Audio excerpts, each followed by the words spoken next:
Maverick Queensland MP Bob Katter will become the father of the House when the 47th Parliament of Australia opens next week. First elected in 1993, the member for Kennedy is the longest continuously serving MP in the lower house.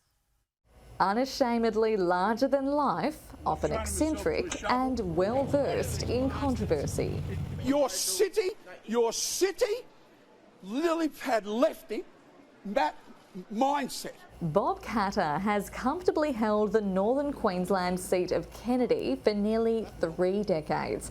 Before then, it was held by his father, Bob Katter Sr., for 24 years, while Bob Jr. made his mark with an 18-year state political career, holding several ministerial roles in the Queensland government. I walked into that place as a Member of Parliament nearly 50 years ago now. But he says he'd never intended to enter politics at all. If you knew my father, he was obsessed with politics. And really, I mean, yawn, until Whitlam got elected.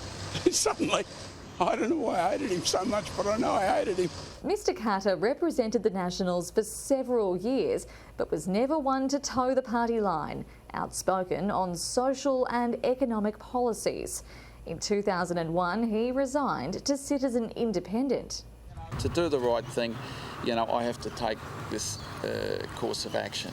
I don't think it'll be any great surprise to his colleagues to see that he's decided to go his own way. I think he'd be lucky to hold the seat as an independent. I think he's making a mistake leaving the National Party. They got elected, but never re-elected. I checked that out before I made the jump, and I thought, oh well, I'm committing suicide here. But he landed that jump, holding on to Kennedy with an increased margin and retaining the seat at every election since. 20 years ago, there were 2 non-party people in Canberra.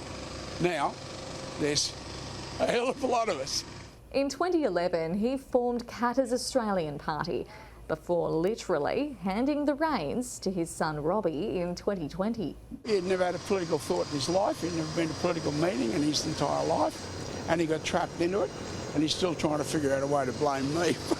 Bob Katter drew international attention in 2017 when a rant on crocodile regulations went viral, a true-to-form segue from what began as a video message on the same-sex marriage debate.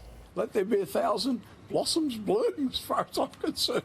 You know, but I ain't spending any time on it, because in the meantime, every 3 months, a person is torn to pieces by a crocodile in North Queensland. I never ever understood why I've seen T-shirts and I've seen China mugs for sale with that on it, you know, and I never understood why it touched a chord. More recently, he's sought to reach the next generation of voters through social media. His posts on TikTok each have hundreds of thousands of views. I just always enjoy immensely the company of young people, listening to them and tuning into them. Let's go, put another croc on the Barbie. And I really relate to TikTok. I find it screamingly funny. Bob Katter never had a desire to become father of the house and says he never imagined staying in politics this long. I had already worked out where I was putting my mansion at Mission Beach. Prime Minister Anthony Albanese is next in line for the title. He's been the member for Grayndler since 1996, but that's not likely to happen anytime soon. Mr Katter says he has no intention to retire for another 12 years. I'm at the height of my intellectual powers, which is not very high, but still, you know, I have no right to resign. Both major parties suffered a drop in their primary vote at the May election, and a record 16 seats were won by independents, or as Bob calls them, the others. There's a crossbench on the rise. He says voters are sending a clear message to Labor and the coalition. They've just lost 30% of the vote. Neither of them apologising, neither of them changing direction. As for his biggest issues going into the 47th Parliament, he says he'll keep up his fight to drought-proof rural Queensland with the proposed Bradfield scheme and bolster Australian fuel security by putting a stop to oil exports. The golden lights of opportunity are being switched off.